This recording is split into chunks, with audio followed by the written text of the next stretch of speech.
Hey, everybody. I guess we're not having the intro music today. Good to see everybody here. I'm Julie Roginski. It is 10:12 a.m. on Saturday morning here in Pennsylvania, where I am. Michelle is going to be here any minute. She is dealing with some cat issues. Poor Michelle. She wasn't feeling so well yesterday. Now her cat, who's really old, is not feeling well, so she will be here in just a moment. But I'm watching the chat. It's hopping. Everybody from all over the world. We've got people from Australia. We've got people from Germany. We've got people from North Texas and Canada and everywhere else. And I love, love, love this community that we have built. This is Coffee and Conversation, but I think we might change the name to Saturdays for Sanity, and would love to hear what you guys think about that. We love Coffee and Conversation, but I feel like in this crazy time, we need just some time to deal with some sanity issues. And this Saturday morning seems to be it. Hi from Dana from Clarington, Pennsylvania. I am here in close to Bucks County, Pennsylvania. It's about to snow here tonight, and I don't know if we're going to be able to get out of here because we live in this really kind of on top of a hill with this really long driveway. So I don't know how we're going to be skating back out of here to get out of here and go back to New York tomorrow, but we'll see. We'll see what's going on.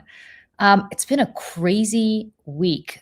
We launched the Mayday podcast last night. I don't know if you guys had a chance to check it out on the Mayday Network, but we went live. We premiered the first podcast yesterday with Congressman Jim Himes he now represents Connecticut. He now represents the part of Connecticut closest to New York, like Greenwich and Stamford and that whole district. But he is, and Jill P11, you'll be in Central Jersey next week. Well, Jim Himes actually is from Central Jersey. We didn't have time to ask him about that, but much like Mallory McMorrow, who was running for Senate in Michigan and is originally from Central New Jersey, so is Jim Himes. He went to school in the Hopewell Valley school system, but he's, I think, from Pennington, New Jersey, which is not far from where I grew up, the other side of Princeton in Central New Jersey. So just for the record, Central New Jersey exists. Jim Himes is from Central New Jersey. Mallory McMorrow is from Central New Jersey. And I don't want to hear it about Central New Jersey anywhere else. What did you guys think? I mean, for those of you who watched the Himes interview, I thought it was interesting. There's one thing that he said that I wish we had time to follow up on because I feel like it's a really big gaping hole in this interview that we missed. Bridgewater, New Jersey, Jill. That is, in fact, Central New Jersey. He said that he knows there were drugs on that boat, but then he said at the same time he hasn't gotten briefed by the administration on these boat strikes. So I'm curious to know how he knew there were drugs on that boat if he never got briefed. I assume for people who ask the same question that he's probably seen intelligence maybe, or has gotten tipped off by other intelligence services and maybe not our own about what's happening. I mean, there is a possibility here, and I didn't think to ask him this. And to be honest, I don't know that he could have told us anyway. But I'm curious as to whether at least the Democrats on this committee, or at least somebody of his stature, because he's the ranking member on the House Select Intelligence Committee, whether they're getting briefed by foreign intelligence agencies because our own government won't brief us. He's kind of seemed to imply that those alliances are still strong and that we're still getting briefed and that our intelligence sharing is still strong with our allies. But I wonder if that's because his intelligence sharing is strong with our allies. I mean, I think that's kind of an interesting question for him. Not that I think he could have answered that, but if I had an extra hour with Jim Himes, it's definitely a question that I would have loved to follow up with him on. Because the question, the obvious question from his interview is, how does he know if he hasn't gotten briefed? How does he know there were drugs on that boat? He seemed very certain, and I don't know that he would believe the Trump administration if they told him, which he says they haven't. So it seems to me that there are probably other, reading between the lines, that he's gotten intelligence from other sources that maybe is not the Trump administration doing that. He did make the point for people who are asking that this is still murder, basically. I mean, I asked him that question point blank, are we committing murder? And he said, pretty much. I mean, there's no excuse for this. I don't care if they're carrying 100 kilos of cocaine. And they were not headed for us, by the way. They were headed for Suriname. And apparently those drugs go from places like Suriname to Europe and to Asia. They don't come to the United States. So not quite sure what the Trump administration's excuse is, but I will also say, and I think this is really interesting, and we can get to less kind of heavy stuff when Michelle gets here, but I think also, there is something to be said for the fact that we're not bringing these people back to the United States to stand trial. And in fact, if you believe Pete Hegseth, who told the Washington Post reporter that he said murder them all or kill them all, now Congressman Himes seems to suggest that might not have been true, because the admiral who testified to that in front of him said it wasn't true, and he said this is a credible source. But I also think it's interesting that the reason that they might want to kill them all, and the reason they're repatriating some survivors to their home country, like Colombia, is because they don't want them to come here to stand trial. Because if they were to come here and stand trial, the government would have to actually prove that they were blowing these boats up for a good reason. And there is no good reason. And so therefore, easier to just kill them so there's no evidence, or send them back to their home countries so there's no trial. Or now they're classifying them in the same way that we used to classify detainees at Guantanamo, which is effectively that you can keep them in places like Guantanamo indefinitely for the rest of their lives, if that's what it takes, without having to put them on trial, which is crazy. And I wish we had more time with Congressman Himes, because these are all things we want to explore. But next week, Michelle is here. But next week we are, hey, Michelle. Hi, sorry, everyone. Thank you for your patience. Sometimes life happens and have to take care of it. So my poor cat is once again not feeling well, and I could not in a million years sit here and talk and while he sat here and suffered. So I had to give him his medication and see how he was doing. So how's he doing? Yeah, he just he has IBD, and he's 14, and so he gets these flare-ups, and like this one in particular, he just hasn't really he's okay, but it's definitely not going away. So some days are good, some days are bad. So this morning has not been good. So, and my husband's not here. So anyways. Yikes. Well, I was just saying, Michelle, we were talking about our podcast that we Mayday podcast that we did yesterday, which I'm so excited about. But we have much more time coming up this week with Congresswoman Bonnie Watson Coleman. And for those of you who represents, she's the perfect person to ask. She represents what I would consider to be central New Jersey. She is my parents' congresswoman. She's my hometown congresswoman, although she wasn't in Congress when I lived there when I was little. But she is retiring, and she is somebody who I love because she has no fucks left to give. Sorry, Dad, but it's true. Zero. She doesn't care. She just calls it like she sees it. Listen. She is totally blunt. She is a wonderful person. I have known her for, I don't know, 25 years. Wow. Yeah, well before she went to Congress. She's just awesome for anybody who knows Congresswoman Watson Coleman, but she just doesn't care. And she's retiring, so she really doesn't care, even though she didn't really care about pulling her punches even before she announced that she was retiring. Very Christmassy graphic, Michelle. Yeah, well, StreamYard offers them during the seasons, and I don't have one for this Saturday show. So I was like, you know what? I'm just going to throw up. There's actually a lot of different options. People can tell us there's this one. This one is fun. Okay. There's this one. We could be on a holiday vacation. There's this one, which is also fun. I felt like this one was like the least busy. So I thought that would be good. So I am super excited to have her on, super excited to talk to her early next week. We'll drop that podcast just as soon as we are done doing it Yep. and recording it And and after editing it, yeah, it editing it takes a a little little bit. bit. Yeah. But she's great. Mhm. She's awesome. And if you are not a subscriber to Mayday, just please like and subscribe because that's the way you find out when it drops. Because we're not dropping these on any set schedule. We're just dropping them as we record them. Yeah, not yet at least, Yeah, yeah. not yet at least. And it depends on people's schedule. But this is going to replace over it on Mhm. Wednesdays because I know we owe you guys a show, and this is the show we're delivering for you, which is great because it's going to have awesome guests. And I do have hair sticking up. I know. Thank you for pointing that out, Jay. It's very dry here. And so therefore I have little hair sticking up and I can't do anything about that. And it's Saturday morning and I also don't have many fucks to give. So there you go. Yeah. Um, Oh. that's why I don't care. And I like my hair, but it's sticking up. So what can I tell you? It is Saturdays for Sanity for a reason Yep. because I don't Yep. care. Yep. Yep. Just don't care. Don't care.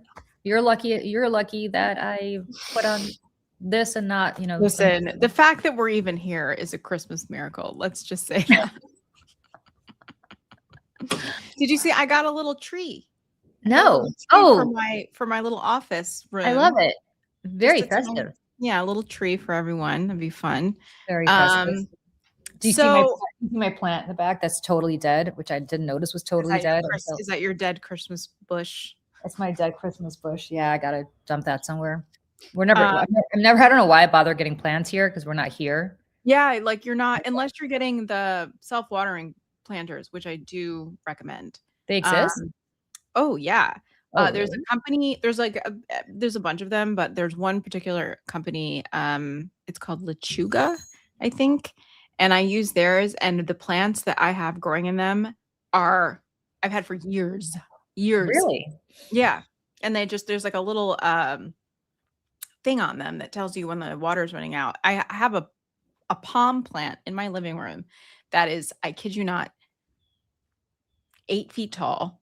Wow. And I got it during COVID and it came in this planter. That's how I know about it. There's a woman in New York. She has this company called My City Plants, and they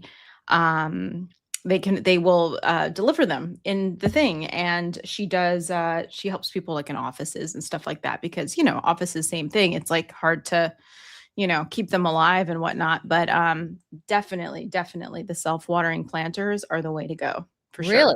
All right. I got to find out from you what to Yep, get. I will send you the link. Because look at this. I don't know if you could see. Oh, See? your house is so beautiful, It's not Julie. that, but you see this thing hanging? That's the next dead thing that's going to die. Oh, the fern? Yeah. Yeah, the fern's going to die. Fern's gonna go. I have this, which is alive That's really still. nice. Yeah, What's in the corner? What's that plant in the corner? I have no idea, Michelle. It came with the house. I don't know. Is it real or is it fake? It's fake. It's totally fake. It looks good, but though. it looks real, right? Yeah, Doesn't it look kind of real? Yeah. So nobody knows. Sorry, lechuga is Spanish for lettuce. Yes. Okay, I got it wrong. I think maybe it's lechuza. It's something like that, though. It's lechuza. Lechuga, that is lettuce. Yes. Yeah. Yeah. For anybody who's like, you should water them. Yes, I know I should water them. I'm also not in this house. Well, you know what it is too is like, hold on. Yes, Lechuza plant pots. Here it is. LechuzaUS.com, the official online shop for the US. I think it's a German company. And they're really, really, really good. And they come in all different shapes, sizes, whatnot.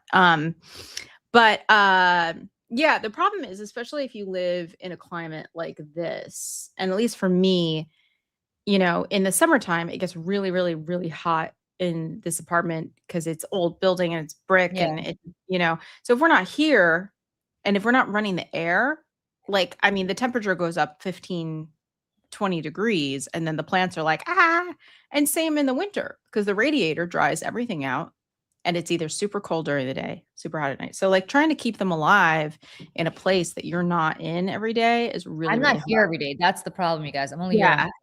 That's the problem.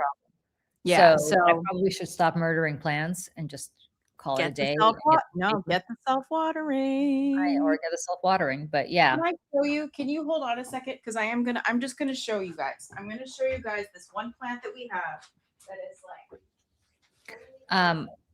I have a plant that came with the house. Yes. Yes.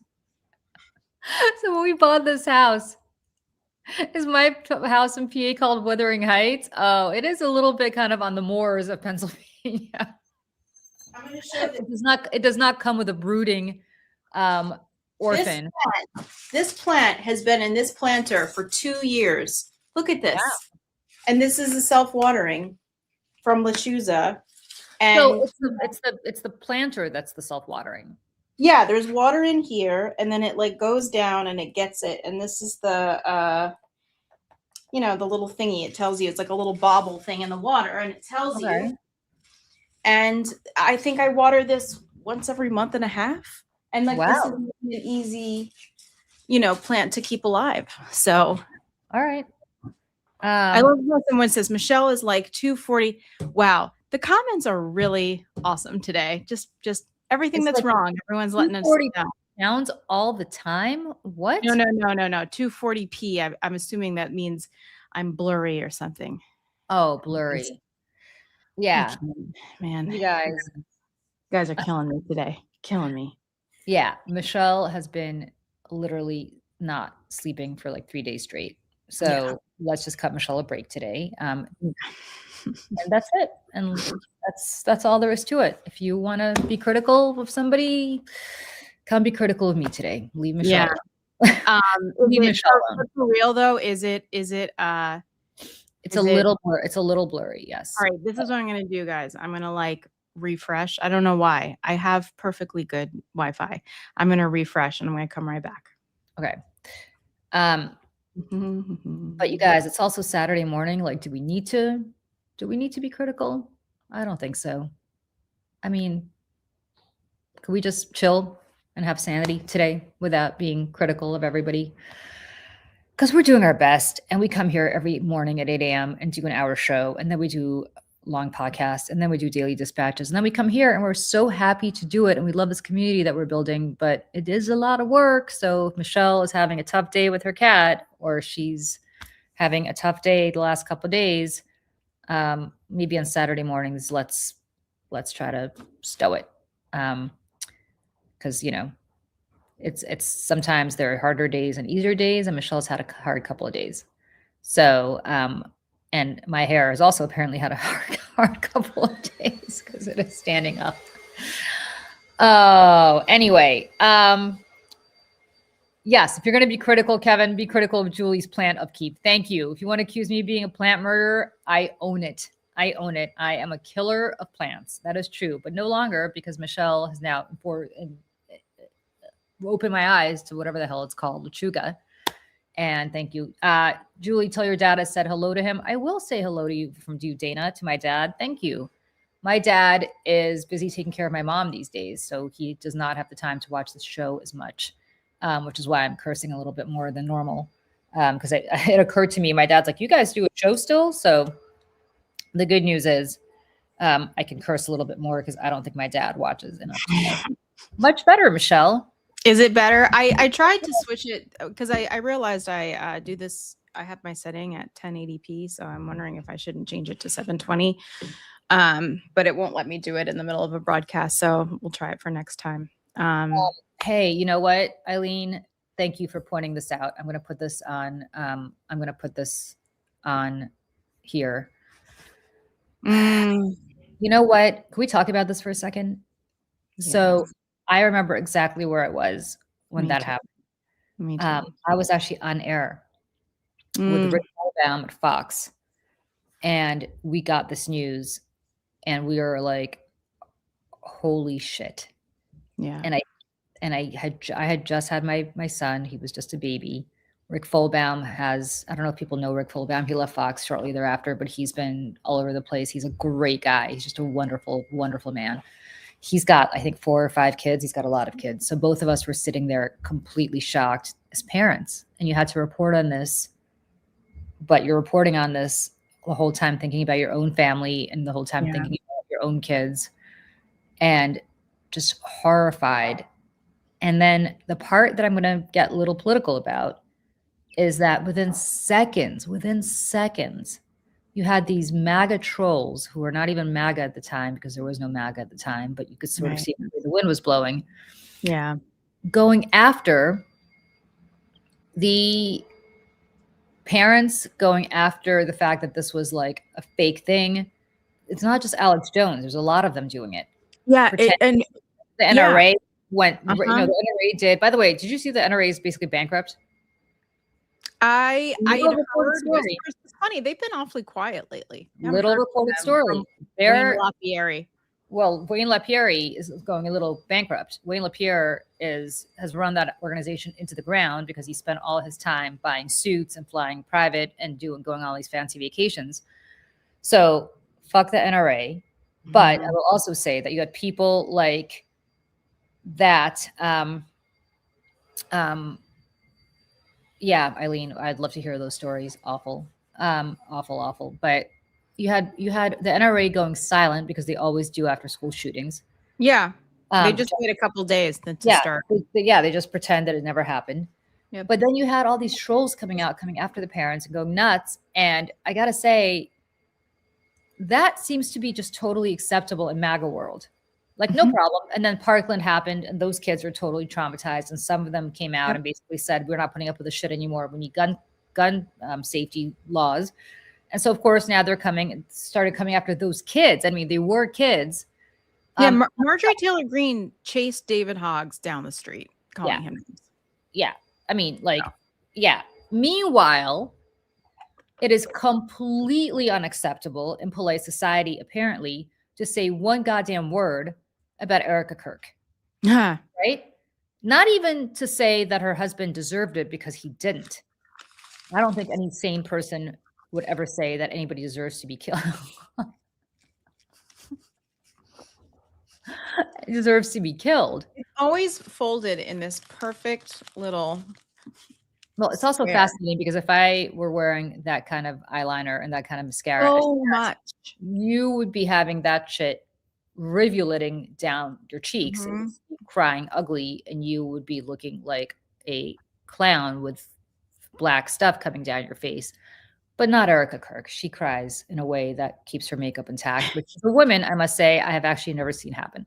So kudos to you, Erica Kirk, for pulling off a miracle, and I'm sure she's going to get a sponsorship from some waterproof mascara and eyeliner company very quickly. You know, the thing is about her too, and it's like, it's like stop being mean. These people say these terrible things, and I'm like, okay, this horrible thing just happened to you.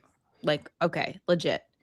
Um, and then you're going on a press tour, and and I don't think she's been like, give me privacy, but it's been kind of like alluding to that, like leave us alone. And I don't know how you can do that while also parading around as the CEO of this major organization, multi-million dollar, tens of millions of dollars, if not hundreds, across all the, TP USA, TP Kids, TP Yeah. whatever. I mean, the governor of Texas now is setting up, I think through through the education department in Texas, to put TP USA in all the high schools. So, and here she is on They're doing that on in New Fox. Jersey, by the way. They're doing that in Cold Snack, New Jersey. They're putting TPUSA in Cold Snack, New Jersey against the will Yeah. of the community. It's crazy. It's Somebody crazy. vacuuming? Somebody vacuuming? Vacuuming in my house. It's a good time. Today's a good day. It's a good day, you guys. Yes, yes. The lady's Um, here and she's vacuuming right in the middle of the show. but yeah, she's just, I don't know. It's almost like farcical at this point. Like, why I just I gotta say, and I'll say this. Okay, first of all, let me preface by saying everybody grieves differently, right? Everybody correct. grieves differently. However, I'll speak only for myself.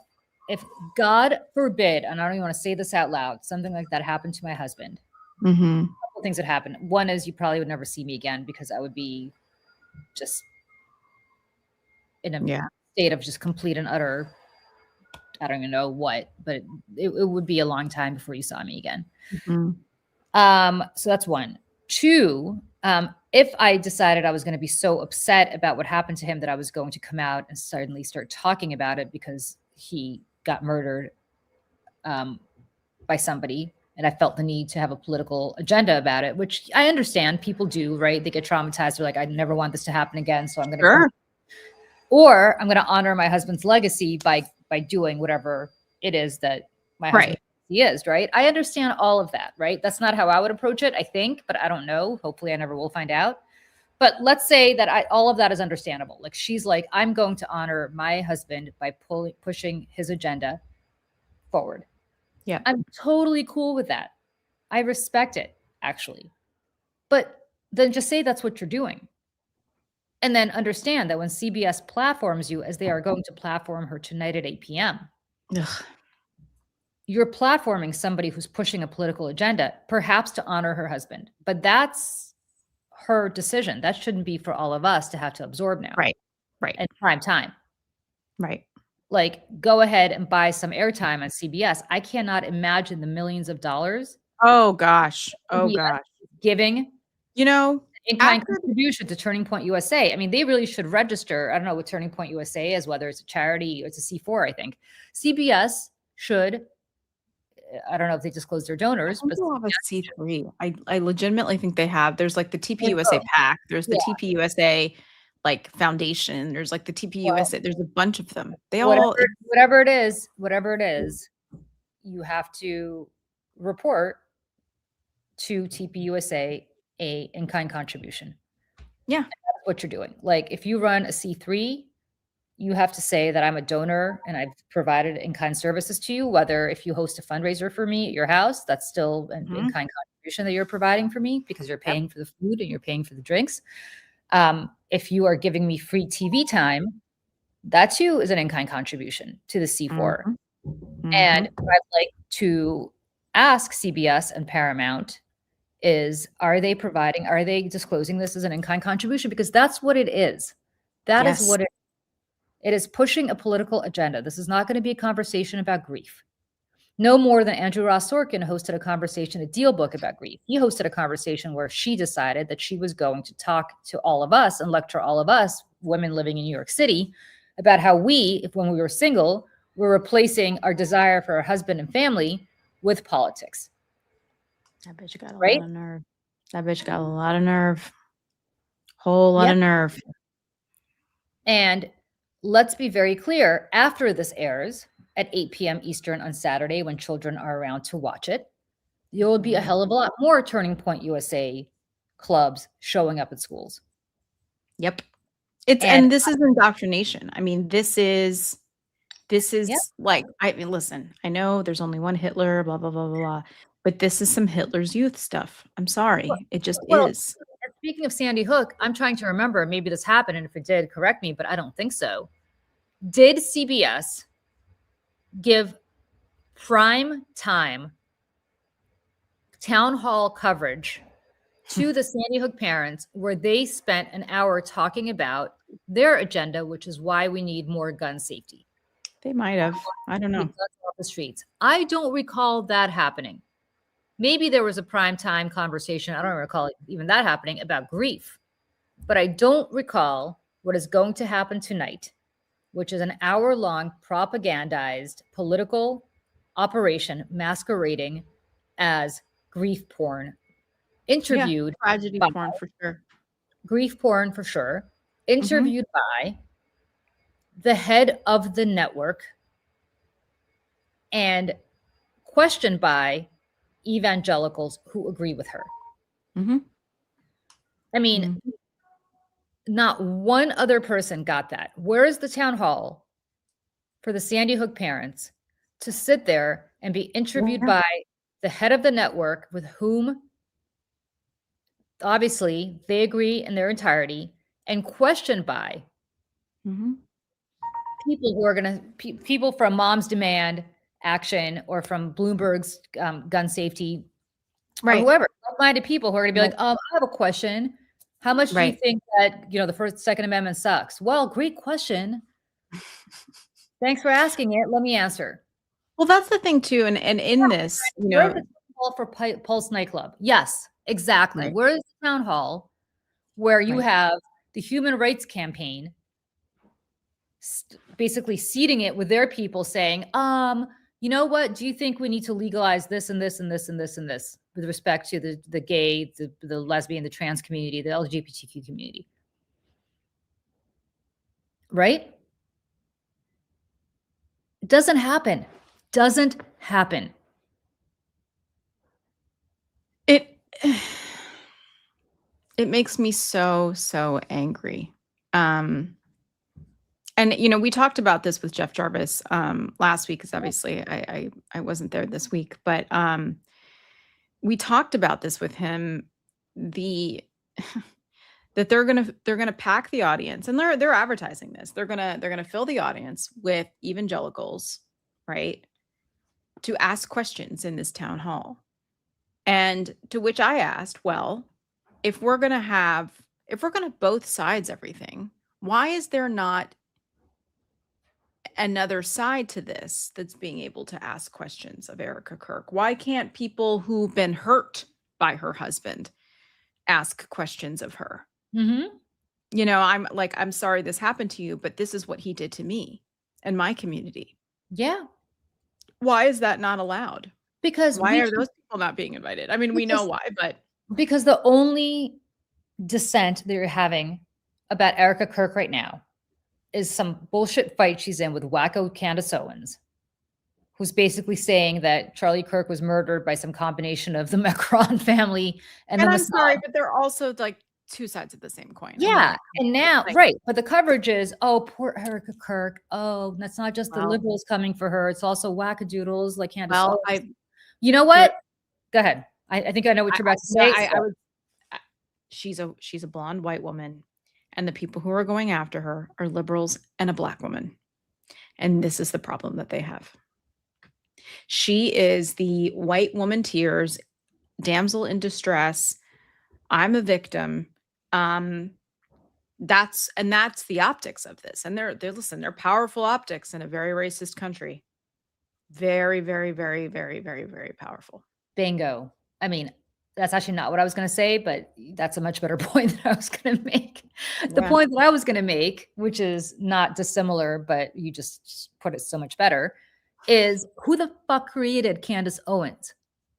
It was Charlie Kirk. I know. She worked for him. Who gave her the platform? Yeah. Sorry, you reap what you sow. And guess what else you've done? You've created 1 million, 10 million, 20 million Candace Owens out there. Maybe they don't have the same mic, but you're about to do that in every school in the country if you have your way. Yep. And when you do, the only time you get upset is when it comes for you, not when it comes for anybody else. You don't give a shit that when Charlie Kirk went out there and said that Black women don't have the brain power to succeed on their own and they only succeed because of DEI, you don't give a shit that Black women out there had to respond to little Charlie Kirk saying, hey, you only have this job because you're a lawyer and forget being in the Supreme Court. You made partner in this law firm because you're Black. You're only a surgeon because you're Black. You're only a teacher because you're Black, right? And he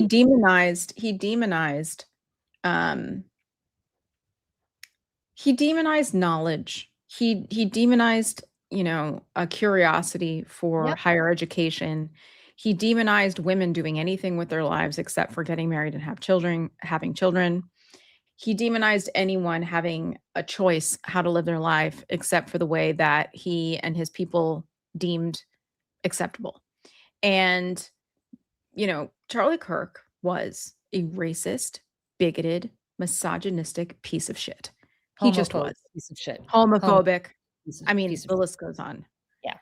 Xenophobic, anti-immigrant, it's just, anti-free thought, anti-free speech. Anti-Semitic, where he said it's the Jews. Yeah. Listen, and that's the other thing. Yeah. That's the other thing. But the Israel. Israel has to do with the rapture and the evangelicals. Yeah. Doesn't mean that they care about Jews. They don't care about Jews. And by the way, Israel has to do with, in their mind, Benjamin Netanyahu, not the state of Israel. It's that Netanyahu has been working those assholes for decades, and that's why they're all there.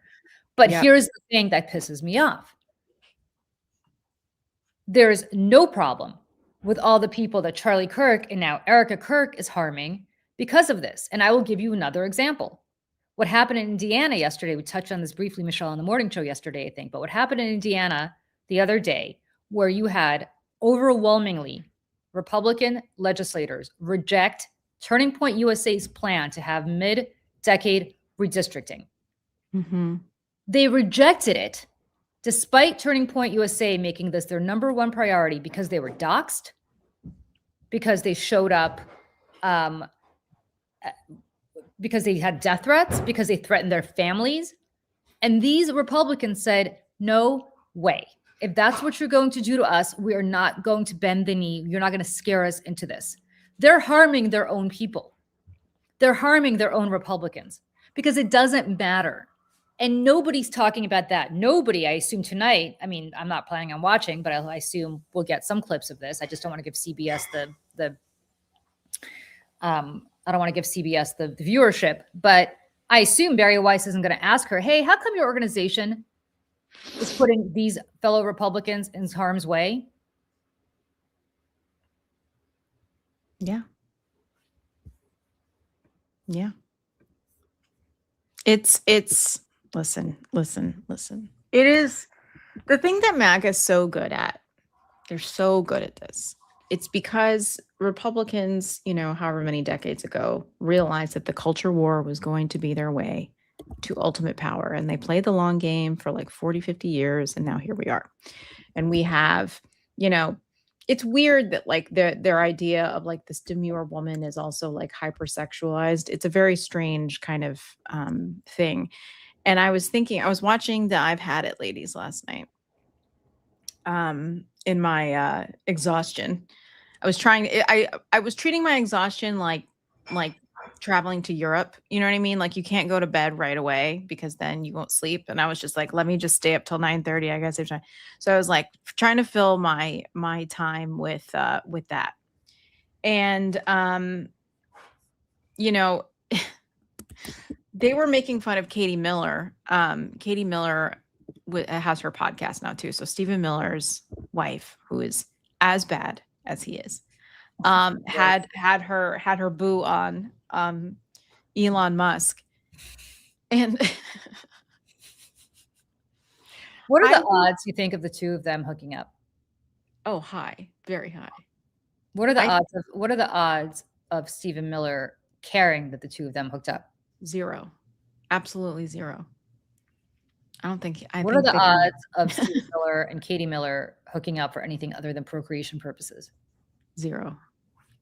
That's just my opinion. I don't know them. I think he's a psychopath, and I think he's a sociopath, and I don't think he actually cares whatsoever about what she does, provided that it gets Elon money into their pockets or otherwise uplifts their public profile.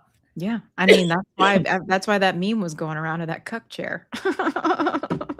Because it's like, here's the thing. The I've Had It ladies, I wish I could pull it up here, but then it would just be like we're watching them react to something else.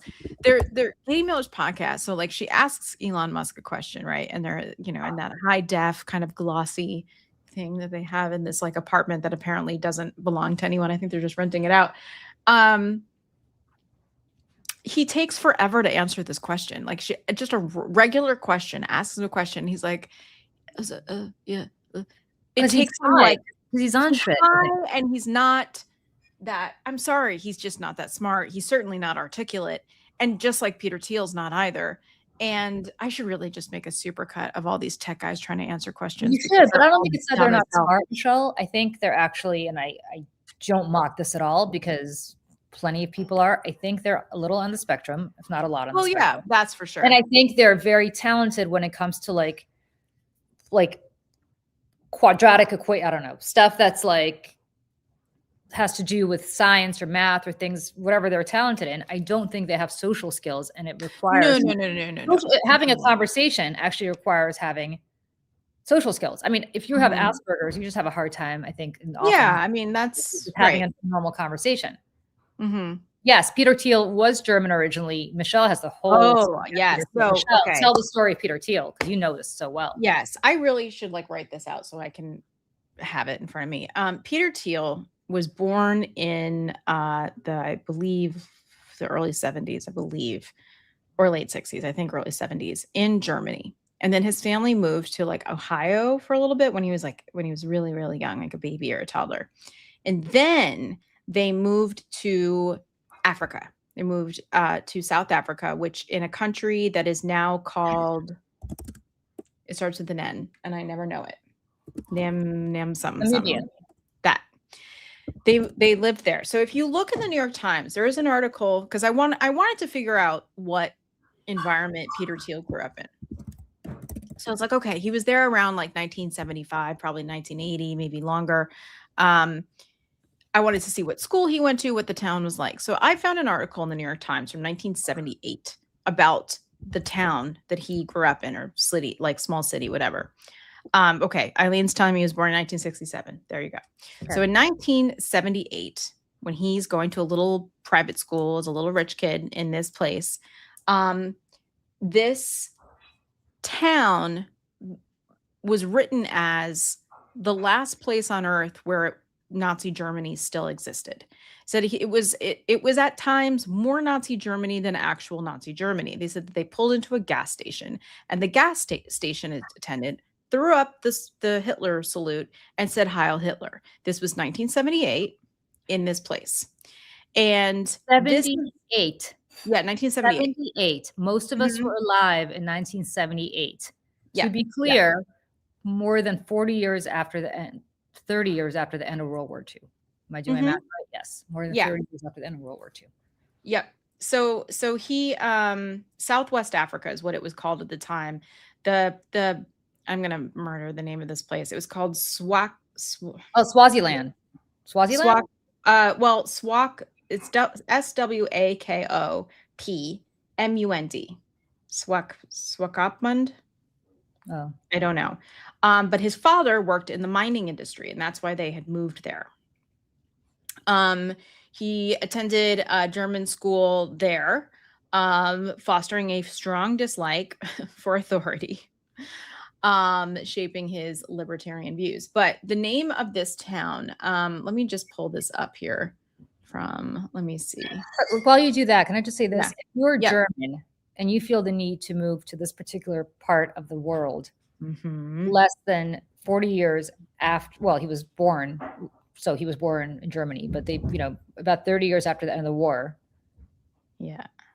What kind of family do you think you come from? Yep. Like that would be like my family moving to some part of the world where they still talk about Stalin being fantastic and Lenin being fantastic, and like, let's recreate the Soviet Union of the 1930s. Like, that's pretty much the equivalent. Yep. I have the articles. All right, I was off by 2 years. It was 1976 was the year. So I don't know that makes it any better, but I have the article here. I just took some screenshots. Let me throw this up here because this is like kind of interesting, right? I mean, because you're like, how did these people get like this? Why are so many of these tech guys from South Africa? Like, and now we see that the white South Africans who are being oppressed in South Africa are now being, given asylum by the Trump administration, which is like, it's more than just Elon Musk, right? That's like David Sachs, right? Is from South Africa as well. It's like, there's a whole lot of this, and Peter Thiel. So, okay. So this is, okay. This is 1976 is when this article was written. Okay. Heil Hitler, said the black gas station attendant matter-of-factly to the department customer, raising his right arm to the traditional height. He offered the outdated salute after a pleasant conversation in which he explained the fluency of his German by the fact that his father had been Feldwebel or sergeant in the German Imperial Army in this former German colony. It appeared not to be a joke, but rather a greeting that he had exchanged before the German customers. Quote, when I first came here, the German girl at the reception desk of the Hansa Hotel said, I could hardly believe it. This place is more German than Germany. Swakopmund was a coastal resort built for the refreshment of colonial society from the heat of Southwest Africa's interior. South Africa which I don't know that word. Do you know Knurk. that? Cunard in 19, I don't know what that word is. In 1915, has built its own buildings in the town, blah, blah, blah. The streets have German names. Kaiser Wilhelmstrasse is the name of the main street near the shorefront is traversed by a street named Kaiser's Chancellor. Bismarck, many of the other cross streets bear the name of Kaiser's generals, but Jorgenstrasse is not named after the Nazi leader, but his father, the colonial administrator. The shop signs are mainly in German. The goods are from Germany, blah, blah, blah, blah, blah. The bookstore would do proud by German city, much larger than Swakopmund.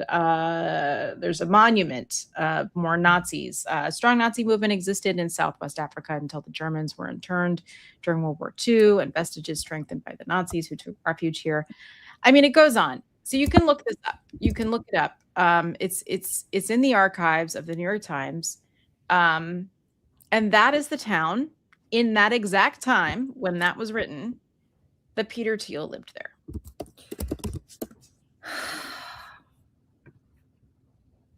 So, yeah. And now Peter Thiel is one of the most powerful people in the United States and in the world. Yeah, Androsine is not South African for people who asked. I think he was born in Iowa. Davis Sachs is South African, but he's Jewish South African, which is fascinating. Yeah.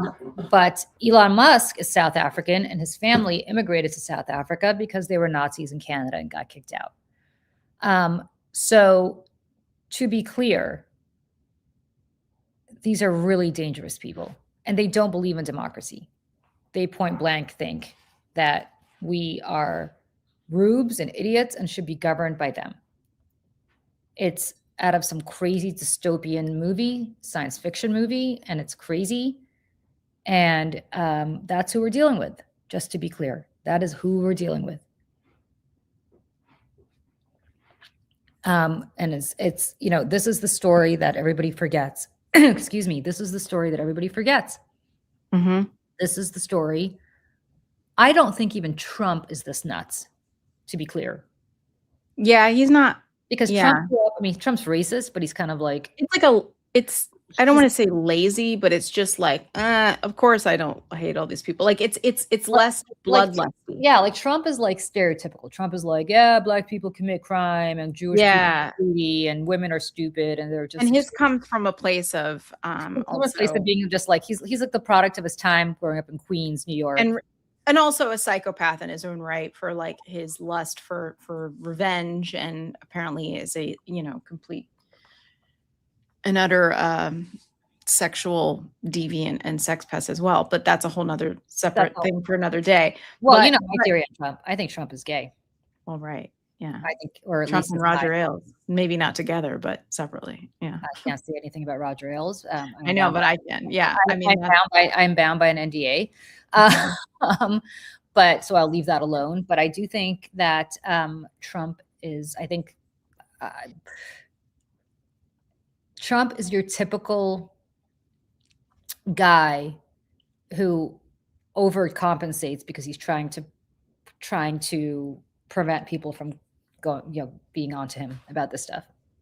Yeah. 100%. 100% believe that. Well, and the reason that I had brought up that podcast with Katie Miller, aside from the fact that she's terrible, is that it's the I've had it, ladies. Watch clips from this podcast, right? And it's so boring. And Pumps was saying, she said, she goes, I went and watched Pete Hegseth's podcast, which I didn't even know he had a podcast. Wait, podcast now or podcast when he was I don't know. She said, I went and watched Pete Hegseth's podcast. Okay. I don't know when this was, if it's now or later or before. But she said that, she goes, and that is even more boring if you can imagine it. So I actually just pulled up this podcast and it's like really long, obviously. So I'm going to try to. Eileen. Yes, they do. Sadly, yes.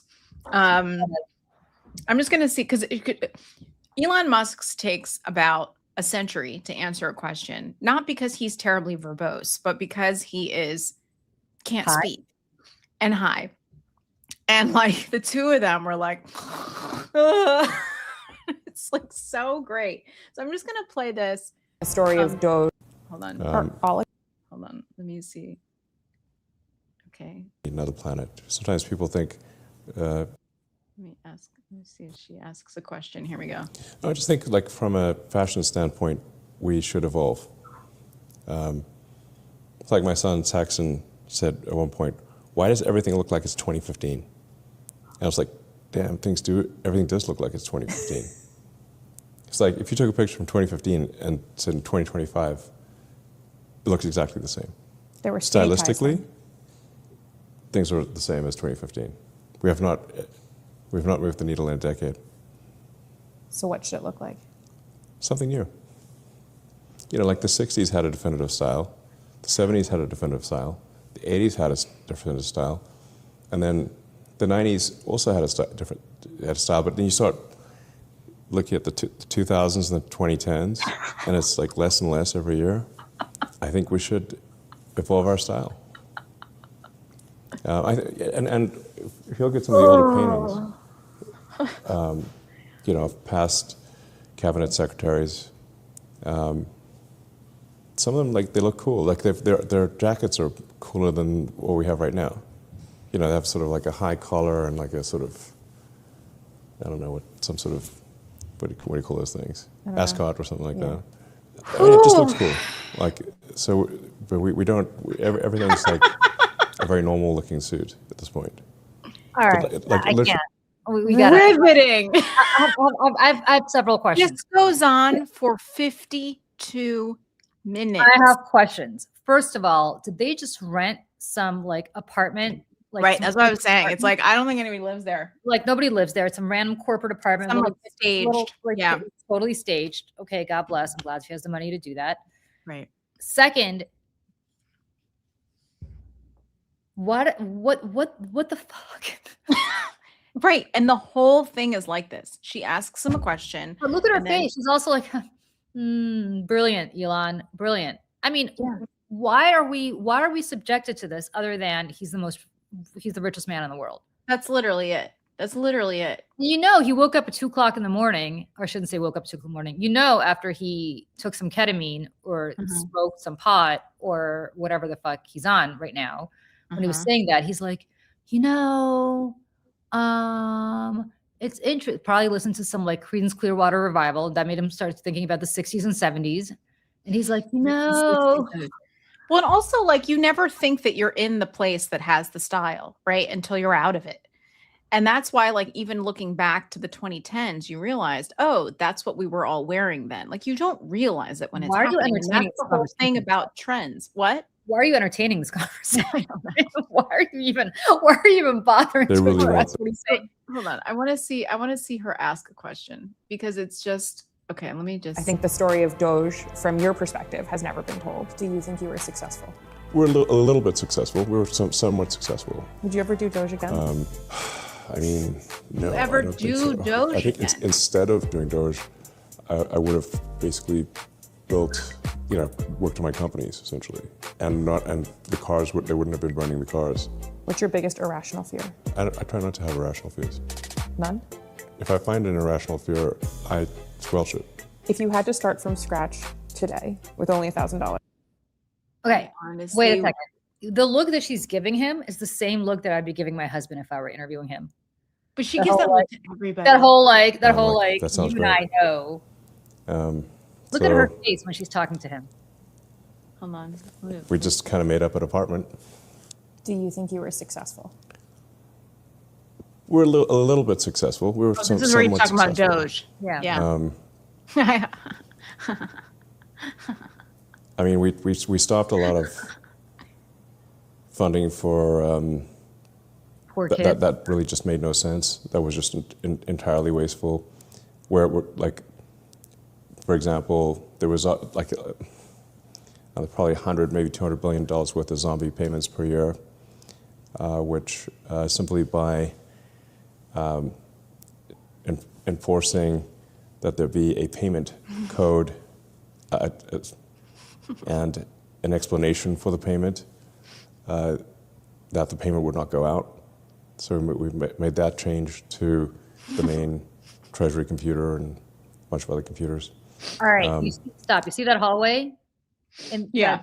okay, then Yeah. they walked down that hallway into the bedroom and definitely had sex after this was over, because there's no question in my mind with her body language that either they have or she really wants to. And if she wants to, she would, because he'll impregnate anybody.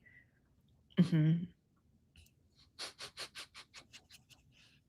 I'm going to interview my husband one day just so you could see my body language, because it's going to be exactly the same. Be like, so, what do you want to have for dinner tonight? Am I like the hottest girl you've ever met, or just the second hottest girl you've ever met? Let me also wiggle my foot. You can't see my leg right now, but I'm kind of wiggling it. Let me just also wiggle my ankle and my foot a little bit, which is the telltale sign of. Here's the thing. Here's the thing. Julie. Am I the smartest person in the world? Certainly not. Not even close.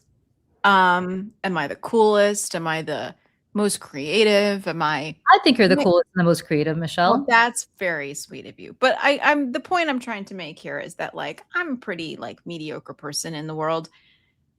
And so I feel like I can say this, is that even in comparison to the rest of the world, like I've spent my life around creative people who have big personalities and big voices and big lives. And I've been broke. I've been poor. I've all sorts of things.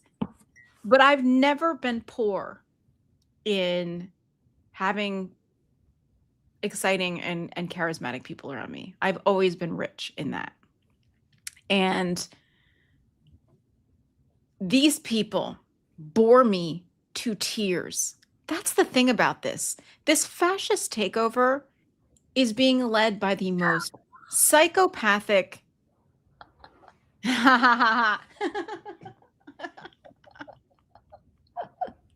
Pythagorean theorem. All right, BJGO. Line of BJG. I don't know your life, BJG, but you're always bringing it. Mic drop, and we can end the show now. But go ahead. No, it's just like, oh, where'd you go?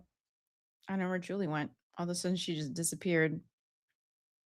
I don't know. My point being, though, is like these people are so boring. I didn't really mean that we're going to end the show. I don't know what just happened. I don't know. I was like, you're going to end the show. And I was like, and then it all of a sudden ended the show. Coming back. All right, go ahead. But no, it's just when like. You drop the mic, did it suddenly know that you're ending the show? Is that what happened? I don't know. You're like, I'm ending the show. Did you touch anything or you just went away? Touch the thing. You just completely. That's really strange. Wait, let me try this again. End the show. Nope. That was very weird. That was very weird. The gremlins. But no, I mean, these people are just totally boring and weird. And that's where like the thing that was making me laugh with the I've had it women, because they were like us in that. They were like, okay, oh my God, I'm dying. I hope we have both. I hope we also have a little. I mean, I hope we have a little bit of intelligence. A little bit. I mean, I'm not calling myself stupid here. It's just my point being is like I'm not a rocket scientist or by any means, but it's like, but I've been poor and I've had a tough time here and there, but I've never been poor and having like interesting conversations and being around people who can emote and communicate. And like, I don't know how to be around people like that. And be empathetic, which Elon Musk said is kind of, I think, what do you say? Like, the opposite. It's a weakness. Empathy is a weakness, he said. So when I see Katie Miller, who's also just completely a mediocre person, have you seen anyone more mediocre than her? Like, she is a hateful, bigoted person who hates anybody who's not white. But I mean, I don't know what her deal is, but it's just always a strange thing coming out of her mouth. But they're just the most boring people. And that's the other thing about when Donald Trump had Mom Donnie and we talked about this, I think it was like maybe last week, or the week before. It's like Donald Trump must be like bored out of his mind because he has this like egotistical, sociopathic, like, like urge to be flattered all the time. He's an addict in so many different ways. But there is like that New York part of him, where he's like, I have spent my life around exciting people, even if they're awful. They've got personality. They say things. like, and he's like, now I got to sit around the C team, not even the B team, the C team, the D team of these losers. And they just sit around me all day and they flatter me and like, they have to and whatever. But like, that's why Madani walks into the Oval Office. And here is this young, good looking, charismatic guy from Queens. And he's like, finally, one of us. And like, as awful as Donald Trump is, and he is, and we can all agree, he sucks. We hate him. He's a monster, blah, blah, blah, blah, blah. But there is that fundamental part about him, that he's a city guy and he's a New York City guy. And he has spent his life in limos around exciting people, going to Broadway shows, being around creative people. And that's the great thing about New York City, right? Is that I remember there was this bar in Midtown called Angus McAdoe. If you know New York City, if you hung around Midtown, you would know Angus McAdoe. Angus McAdoe? I don't know that bar. Yeah, Angus McAdoe it was called Angus, right? Right. That's where we are. We're all going to Angus. And it was a 3-level restaurant. But there was a bar on the first floor and the third floor. And like, if you went to go get a drink. Yeah. Like on the west side in the 50s, right? Yeah, it was like, it was like on 45th or something like that. Yeah. Yeah. Well, it closed years ago, but there would always be the most interesting people sitting at that bar. And I would go there every now and then if I had like a couple extra bucks to spend, which wasn't often, but I would go get a glass of wine or something because they would give you like a third of a bottle. And I was like, yes. But you could sit at the bar and I'd be there, this like broke, starving actor. Next to me would be like a trumpet player. And then 2 seats down would be some, Wall Street guy who's on his way home. And then at the end of the bar would be like Alec Baldwin and David Hyde Pierce. And then you'd have some like, stagehand. Like you'd get somebody from everywhere. And it didn't matter who they were. You could have a really interesting conversation. And that is why I will never leave New York City, because every time I do, I'm like, I don't know what to do. And these people are so boring. I'm like, and I say this as someone who just started a podcast, but I'm like, not everybody needs a podcast. Not everybody needs a microphone. Not everybody has something to say. I mean, I'm sure there's somebody somewhere who's like, wow, Katie Miller, so interesting. I don't know who those people are. They must be more boring than she is, which is like hard to even fathom. But just so people know too, I am, because I can't do enough. And I apparently think I have all the time in the world. I'm going to start a show maybe once a week, maybe once every couple weeks. And I'm going to call it The Green Room. And I'm going to have all my creative friends on it. I'm going to have my Broadway friends. I'm going to have my movie star friends. I'm going to have my friends who are on touring companies of Les Mis. I'm going to have everybody on. And we are going to have fun conversations about being creative and just like the life of being a person like that. And all that comes with it. And we're gonna do that because, quite frankly, for my own mental health, I need that. I need that, Julie. So somebody said, now Michelle, now we're talking. Yes, Julie, come story time. Before we do that, just really quick. I don't know if I have any stories, but go ahead. I'll think of something, but go ahead. So Julie, you're Jewish. I am. Do you go to temple? Do you go to temple? You don't. It's kind of like growing up sort of Christian and like not going to church and things like that, right? So do you do Hanukkah? Like, do you and your son do Hanukkah gifts or anything like that? Do you have like a menorah? When does it even start? It starts soon, right? I just found out Hanukkah starting tomorrow, I think. Oh, it is. Wow. So my son, here's the deal. I'm so tired for obvious reasons because you and I work our asses off. Putting, plus, real job.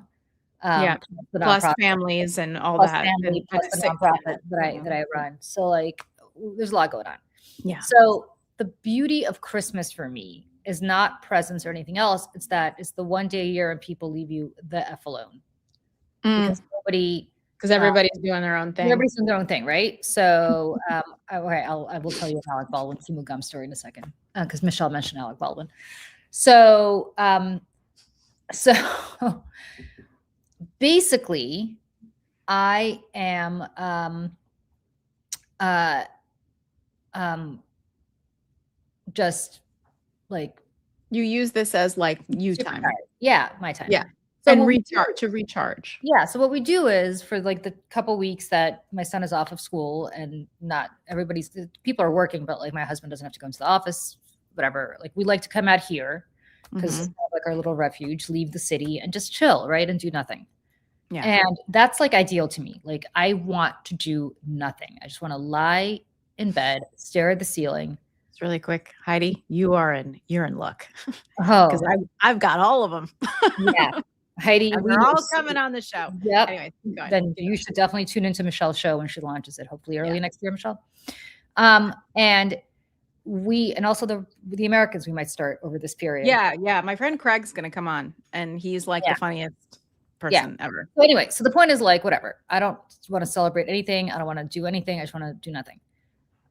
However, I feel bad because my son has 2 weeks off of school and so like, should we go somewhere? Should we not go somewhere? It's also super expensive to travel. First of all, traveling it's for really, holidays really, sucks. really expensive. Second, like traveling, you can't really go everywhere because it's so cold unless you go skiing, which is, whatever. I don't ski, my son skis, but like what's the fun for him to go skiing by himself when neither my husband or I really ski? Right.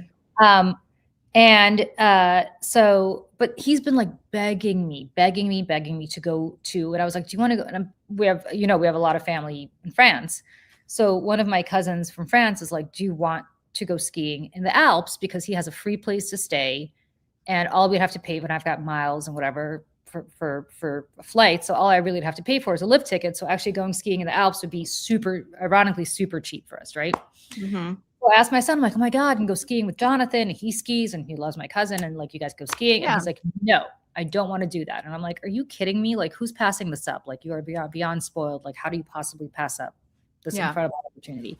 Especially because we have a free place to stay. Again, it would not cost me much. Yeah. And he's like, no, the one place in the world I want to go to more than anywhere else in the world. I have to go there. I've been dreaming about going to this place my entire life and I really want to go. And please, please, please, oh, please, can we go there? And I'm like, yes. I'm like waiting for the big, reveal. He's like, Miami.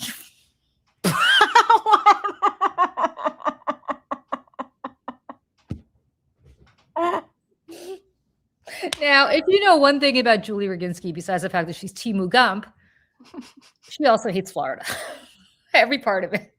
If there are people here from Florida, I'm sorry. I mean, South Beach, that old part of South Beach is really nice. Yeah. Whatever. Not my cup of tea. Been there many times.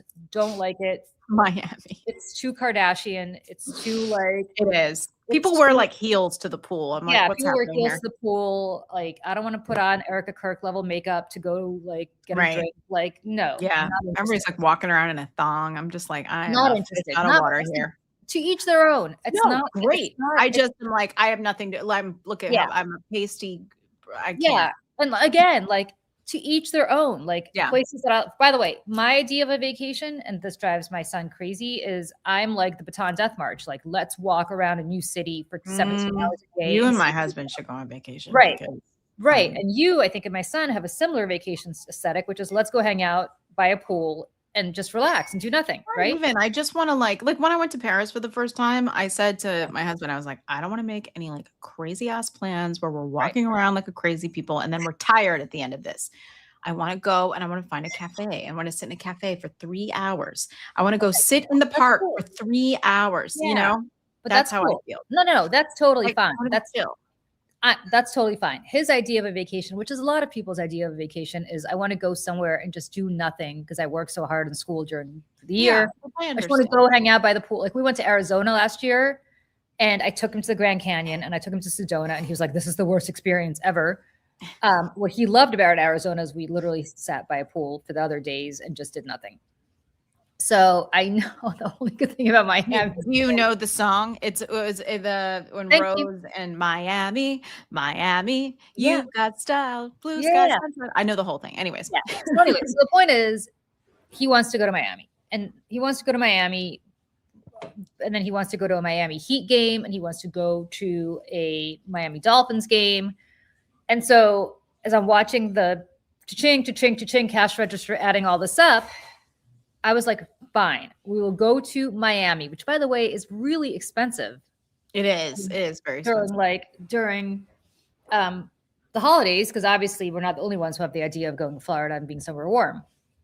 So I'm taking my husband's like putting his foot down. He's like, I am not coming to this. So, so my son and I are flying to Miami for a long weekend, and we're staying in South Beach, and in a hotel with a nice pool, which is all he wants to do. And we are going to go to a Miami Heat game, and we're going to go to a Miami Dolphins game. And this is all so effing expensive that is the extent of, that's my long way of saying that's the only thing he's getting for Hanukkah. Oh, okay. Well, that's nice. Yeah. That's very nice. So, I mean, it's fine. It's fine. But if you're asking me, like, do we do presents for Hanukkah? Like, you don't do like the 8. So yes. So we used to do that when he was little. Okay. And I not 8 big presents, because that's crazy. You could get one big present and then, like, other little presents the other nights. But for the 8th night, I insisted. And I'm so glad that I kind of raised him this way so that he always, to this day, does this. Yeah. I let him choose which charity he wants to give money to. That's very nice. But the last night, I'm like, we are giving money to charity. You can go ahead and choose which charity you want to give it to. And he usually gives it to something like Doctors Without Borders. And Heidi, the tickets alone, because it's just, the whole thing's just a money pit. Yeah. And I know Orlando Magic better in the heat, but I don't want to go to Orlando because I don't want to go to Disney. So we're sticking to Miami. I have such wonderful memories of going to Orlando as a child that I actually don't think I ever want to go again, because I've heard it's just so, the Disney part of it has just gotten so crazy, so expensive, that I think it would make me jaded about the whole thing. Like, the tickets alone to go to Disney World now are like insane. It's crazy. We went to Disney. We had cousins from abroad again coming here in April, and so I had this thing where I was not going to set foot in Florida until DeSantis was gone, because he's a horrible person. I was like, I'm boycotting Florida. I'm not spending a month. And I almost made it. But then last May or April, remember that? I had to go down to Orlando because I had to go meet family that was coming here with their kids from out of the country, and they're like, come meet us down there. They'd never been there before. So we went and met them in Miami. And then we didn't go to Disney, but we went to Universal, which was fun. I mean, it was fine. And whatever. Then we went swimming with the manatees, allegedly, although I saw no manatees. Oh, I've seen that picture you showed me. Because I'm like obsessed with manatees. I know, but I saw no manatees. That's very sad. Yeah. It's like my dream. That's all I would want to do is swim with manatees and just I want to hug one. I know that you're not supposed to, but this random place. It was like, I forgot, it was some river. Yeah, because they're the shallow. They have to be in the shallow. Yeah. So so the whole point is, like, I'm going to Miami, and where, MJ? Where do you have? I think she said she's in Fort Lauderdale. Oh, Fort Lauderdale. Well, I'm not too far from you, MJ. Come see me in Miami. Beautiful, beautiful sea cows. The sea cows. I love them. Come hang out with me in Miami. Anybody who's in Florida, come hang out with me. I'm going to need it. Well, that's I had the same thing. I was like, I'm not going to Florida until after Ron DeSantis leaves. And then, of course, one of my dearest friends got married in Miami, and I was like, God damn it. Yeah. And she got married during like hurricane season at the end of August, early September, and it was so hot. Like you walked out on the beach because I was like, if we're going, I want to be near the water, whatever. And so we went and stepped on the beach, and it was so hot it like burned your feet. Like, it was that bad. It was really, really, really bad. So if you live in Florida and you can handle that humidity, God bless. Because God bless. Not my cup of tea. But nevertheless, I'm going to Miami. He's so excited. He's so excited that it's like, how do you not? Yeah, his dream in life has not. Like Australia, New Zealand. Not that I have the money to do that, but it was like Australia, New Zealand, Japan. No, Miami. It's like kids are funny. They just we think that they have, like, to your point, oh, do you want to go to, anywhere else? No, I want to go to Miami. It's like, what kind of car do you want? Do you want a Ferrari? No, I just want a big van. Like, you know what I mean? Like, but I keep down by the river. Yeah, I just want a big van. And I say that because my husband, we found one of his old journals when he was like 10 years old. Right. His parents had it. And he wrote down, there was a thing in it that was like, where do I want to live? You know, how many kids do I want? And I'm like, hope you're cool with 0. And like, and then it was like the kind of car I want to drive. And it says a big van. So like, we still laugh about it. I was like, do you want your big van? He's like, I don't know where that came from. And like, we don't even own a car. So just makes me laugh because kids are so funny. So you don't do any other Christmassy things? You don't Well, my husband does because he's Catholic. He's Catholic, right? Yeah. So you go to mass with him? I go to mass with him every on Christmas Eve? Christmas Day. Christmas Day. Okay. Yes, go to mass with him on Christmas Day, which actually I really enjoy. I have to say, as somebody who's not Catholic, obviously, or even Christian. I think as an outsider, it's probably easier. I haven't been to mass with him in a while. I used to go with him almost every Sunday when my son wasn't around, like when he was with his grandparents. But as long as you're going to a place that's but kill the gays and stuff, Yeah, no. He goes to what we call Our Lady of Hey Girl Hey. It's like the most like gay friendly. It's the most gay friendly. Oh, that's nice place. It's this wonderful church. It's the St. Paul the Apostle. It's right by Lincoln Center. Oh yeah. It's a beautiful church. They have the Lincoln Center. They have choirs from Juilliard singing there. They have. It's basically like a lot of Broadway. Yeah. It's a really inclusive, wonderful. My friend Bill, who's gay, goes there. He's called it Our Lady of Hey Girl Hey because I think he picks up more dates there than a Saturday night mass than he does like at a bar. Yeah, but it's a different experience than going to a Catholic. No. This is like in West Virginia. It's this is like a legit, progressive, wonderful, just great, inclusive church. Cool. Like super inclusive. Lots of. Well, I don't want to even say it because I don't want ICE to show up, but it's wonderful. Mm-hmm. So every time I go with him, it's like an hour of not looking at your phone. It's an hour of not thinking, and I always get something out of it. First of all, there's a ritual to it, which I find kind of comforting, right? So you stand up, you do this, then you take I don't do it. I don't kneel. Again, I think as like an outsider, I think it's easier to maybe get something from it than someone maybe who grew up in it and was traumatized by it. Like I say that seriously, like traumatized by some of the practices and the teachings of Catholicism. Maybe, although I guess it depends who. I mean, my husband went to 12 years of Catholic school. My mom too. And my mom is like, still, no, see, it's the opposite with my husband. Like he got a lot out of it. It was never, I guess when the nuns wrapped his knuckles, he didn't find that traumatic. But he's so he gets a lot out of it, and I get a lot out of being with him. I think it's really special for me, just as his wife, to be with him when he's so important. So I actually really enjoy it, and you reminded me that I should go with him to mass. You should. I mean, if that's something that brings you comfort, I think you should. And I think, I know I've said this before, like I'm not religious at all. I'm not a believer. Me neither. But I am a believer in, again, like the rituals. I think I like in the sense like an idea of community.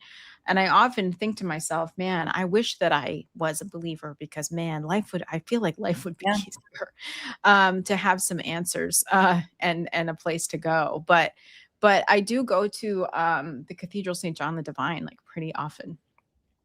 And I frequent their programming. They do a lot of like concerts and music. And I actually learned the other day that Mariah Carey debuted All I Want for Christmas Is You at Cathedral St. John the Divine. Really? If people are not, if people visit New York, go to the Cathedral of St. John the Divine. Nobody ever goes there because it's kind of off the beaten path. It's by Columbia. Mm-hmm. It's not in the touristy part of town, but I'm telling you right now, go there because it's beautiful. I think it's the biggest church in the world. It is. It's the largest by volume cathedral in the hemisphere. In the hemisphere, okay. Yeah, I think I believe is what it is. Yeah. And again, a beautiful place to hear and see music. Okay, lost in translation. Stop everything. Last Christmas is the best song ever made.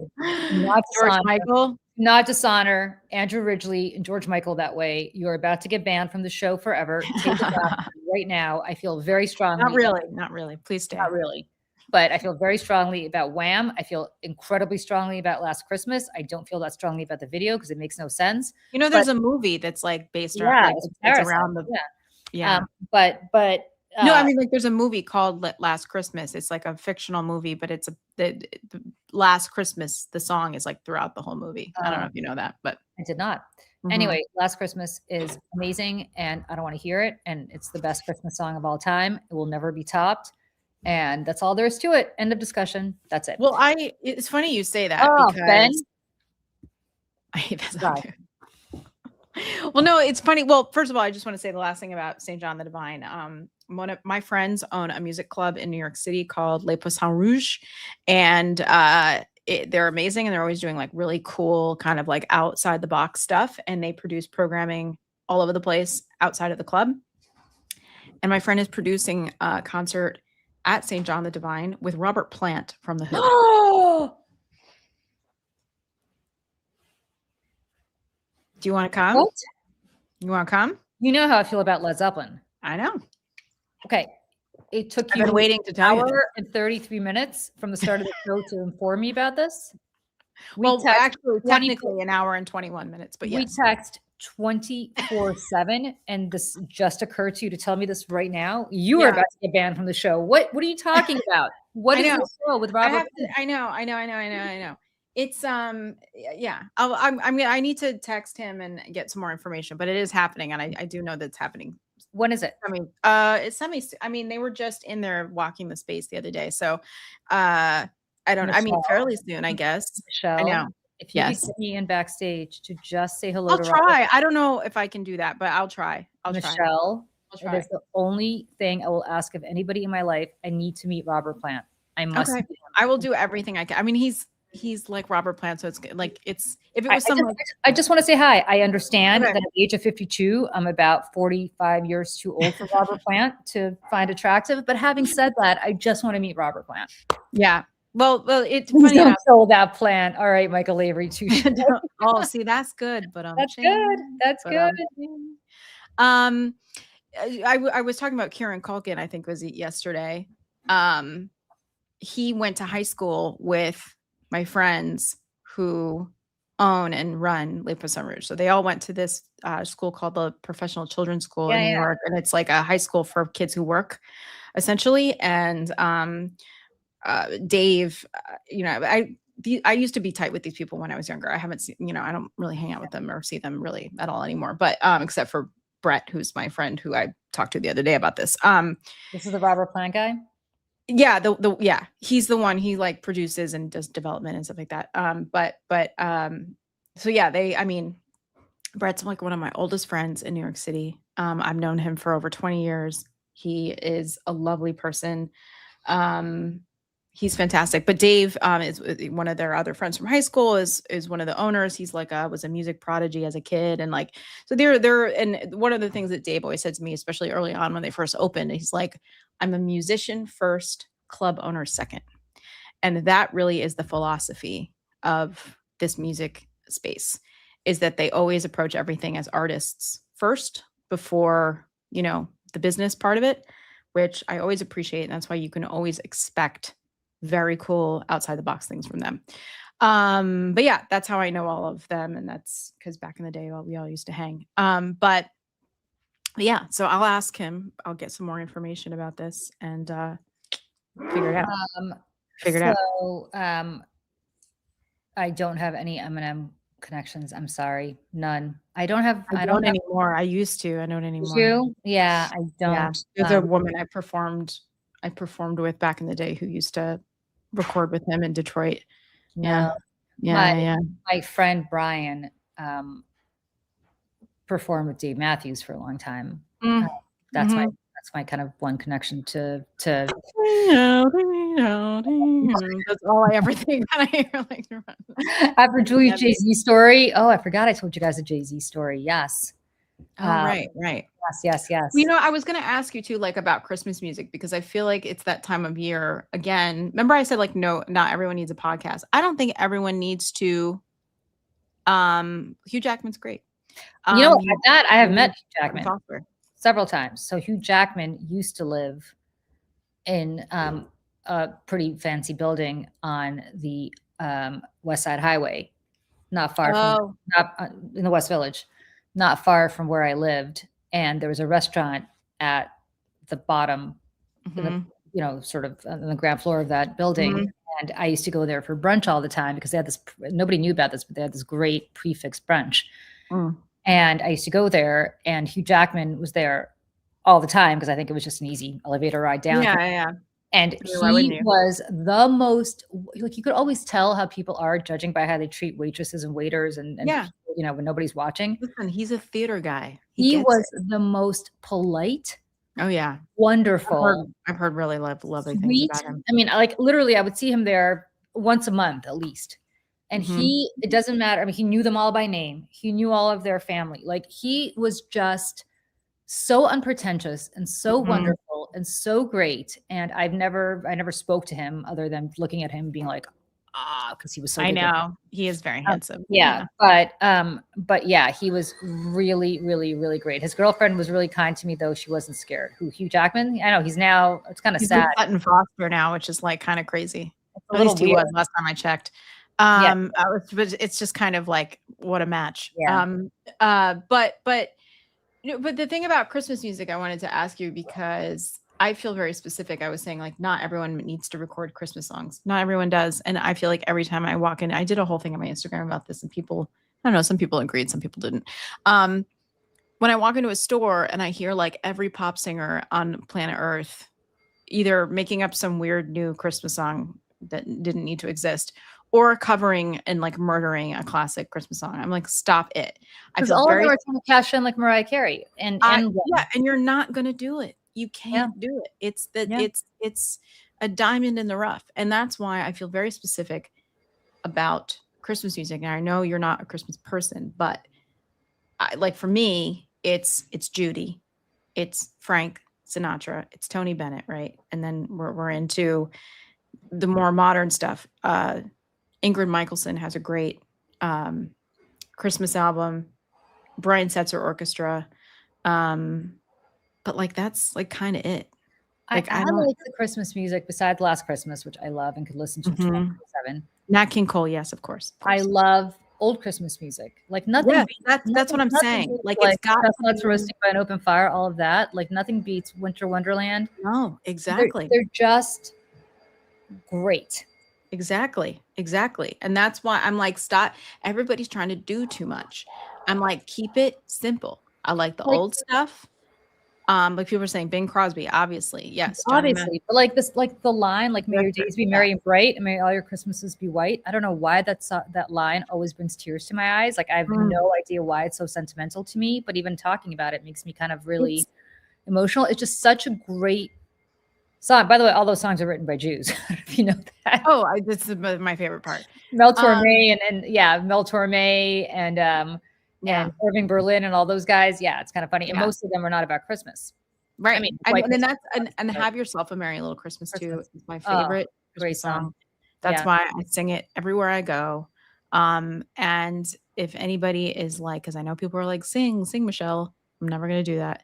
But you can go to my Instagram, and there is a video of me singing Have Yourself a Merry Little Christmas at Sid Gold's a couple weeks ago. So it's there. You can go see it if you want. Rosie, that's true. Jews think Jesus is real. They just don't necessarily believe he was. They just, because Jesus was a Jew. Yeah, but Jesus was a Jew. But Jesus was certainly real. Nobody's saying that he wasn't a real person. He existed.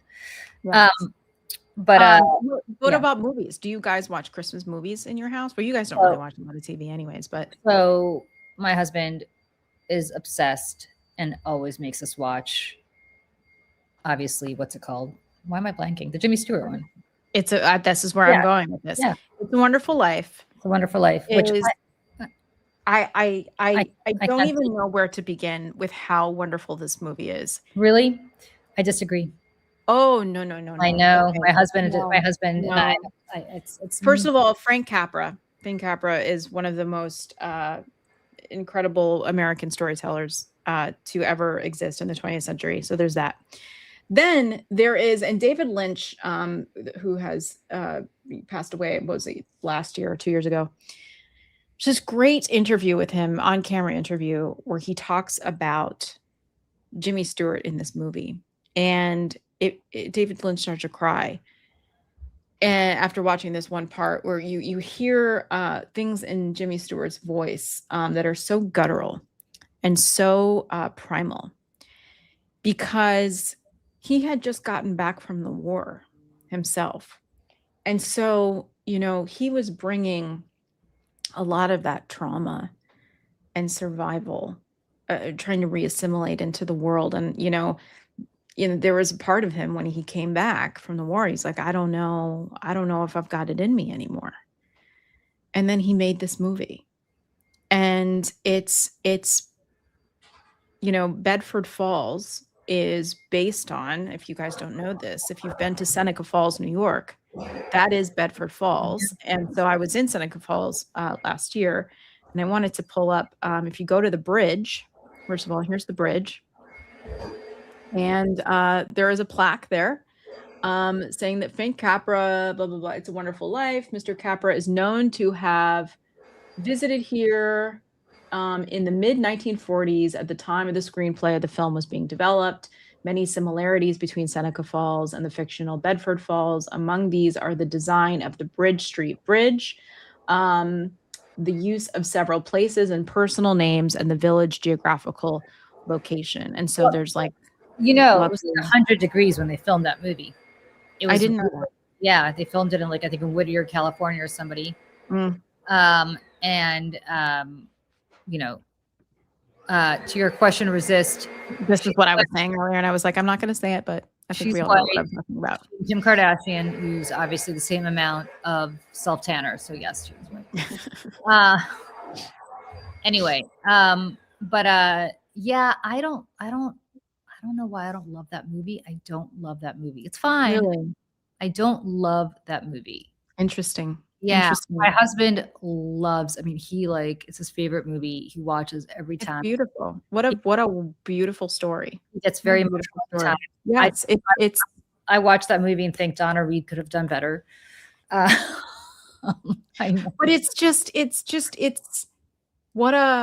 it's like such a human story. Poor not Zuzu, but the kids the kids who he yells at when he snaps at them, they're going to be in therapy for the rest of their life. Well, yeah. Well, people say I've never watched It's a Wonderful Life. Go watch it. Like, Go watch it. Honestly, it's certainly, it's always on my list of first things I watch. That and Home Alone. And for anybody who is a Muppet person from the early 80s, late 70s, if you know Emmett Otter's Jug Band Christmas, we are a small niche group of people, but it is one of the first things I watch every year. It was Jim Henson's very, very favorite thing that he ever did. And that's why when they sold the rights, a lot of the the Muppet rights to the Disney, Jim Henson and his family insisted on keeping the rights for Emmett Otter. So that is actually, you can go find that on Apple iTunes now too. I'm going to say something very controversial right now, and then I have to go. Okay. So I'm going to drop this as something for people to discuss. Mm-hmm. And we could take it up again next Saturday. Mm-hmm. Put it out there. There's going to be a lot of people who are going to disagree with me. There are a lot of people who are going to agree with me. I think that Love Actually is one of the worst fucking movies that has ever been made. I used to like it, and the older I get, the more I hate it. Chapter and verse as to why it is an awful, terrible, misogynistic, horrible, terrible, absurd, misogynistic, horrible movie. Also with stupid storylines. Also fat shaming women. Yeah. Also falling in love with women who don't speak English because they're hot. Also, apparently, it's okay to like everything about it just blows. I hate that. It's a familiar. Bastion makes a very good point in here, but Emma Thompson's scene at the end when she goes into the room to listen to Both Sides Now by Joni Mitchell, which, by the way, Joni Mitchell re-recorded that song as a much, much older woman. And that's where her voice is so, and like, there's, again, the primal, I can't. Anyways, it's such a beautiful scene. Emma Thompson is perfect in every single way, but I'm totally with you. Like, there's an entire storyline built in Love Actually about a staffer at the prime minister's residence being fat. And they're like, talk about how fat her thighs are. This woman is not fat. This woman is not fat, but even if she were fat, which doesn't matter. It The doesn't early matter. 2000s. And by the This is what way, I'm saying. The early 2000s were rough. yeah. Four Weddings and a Funeral, on the other hand, one of the best movies ever made. One of the best. Hugh Grant was my imaginary boyfriend in the 90s. He and John F. Kennedy Jr. took turns being my imaginary boyfriend in the 90s. Hugh Grant was phenomenal in that movie. Yes. Just really quick, I want to, just in case anybody doesn't know what this is, hold on. This is the woman that they try to tell you throughout the entire movie is fat. Yeah. She's at best a size 6. At best. At best. Or at most. Yeah. At most, I should say. It's stunningly gorgeous. And this is, again, the early 2000s, being a young woman in the early 2000s, between this and Bridget Jones's Diary and everybody calling Britney fat and Jessica Simpson fat, and like our salad dressings were in a spray bottle to spray on our lettuce because God forbid, like I can't. The diet culture is so outrageous, and you're absolutely right. Every time, I didn't think it at the time, but now looking back, like every year, as I get a little bit older, a little wiser, I'm like, this sucks. I saw that movie in London when it came out, like the weekend it came out. I was in London with my best friend, and both of us were watching this movie, and both of us were like, holy mother of God, what is this movie? However, both of us also have a very close friend named Sung-Min Kim, who I don't know if people know. She's the AP reporter at the White House. She's fantastic, and I love her. Sung-Min is like obsessed with Love Actually. And every time around this year, I always send her articles about how much Love Actually sucks. And this is like an ongoing debate. And Laura Linney's character, like, oh my God. I was like, it's so painful. I was like, this is Love Actually terrible. I can't, it's, you know, this too. Yes. And also just one last thing. I just wanted to give a shout out to Lieutenant Colonel Urso, my sister-in-law, who is our official military analyst and contributor here at the Mayday Network, who lives in Miami. And she went to visit. Well, she went attended an event yesterday with Mark Kelly, and this is her with Mark Kelly and Gabby Giffords. They had a lovely conversation. And I know that she reached out to Mark Kelly's people after and was telling him all about Mayday Network and sharing links. And she said, you know, he called her Lieutenant Colonel the rest of the day and was like talking about running for office and giving her some advice. So I just thought that was really, lovely. And I just wanted to share that with everyone. Yeah. So, yeah. All right. We don't hold it against her that she lives in Miami. Not forever. She's just going to school. She's from Long Island. Like, you know. Yeah. All right. Awesome, you guys. So good to see everybody. I got to go. Yeah, you got a ruckus going on in your house. There's a lot of vacuuming going on back there, so I got to go to save all of us that. Sorry, I don't have any Timu Gum stories. I will save the Alec Baldwin Timu Gum story for next week. And we will see everybody Monday morning at 8 a.m. Eastern. And like and subscribe, because we may do a daily dispatch if anything drops before that. Maybe we'll do one on Erica Kirk's bullshit thing tomorrow. Yeah. Okay. Bye. Yes, I've got plans to kill. I got to go. Bye, everybody. Bye.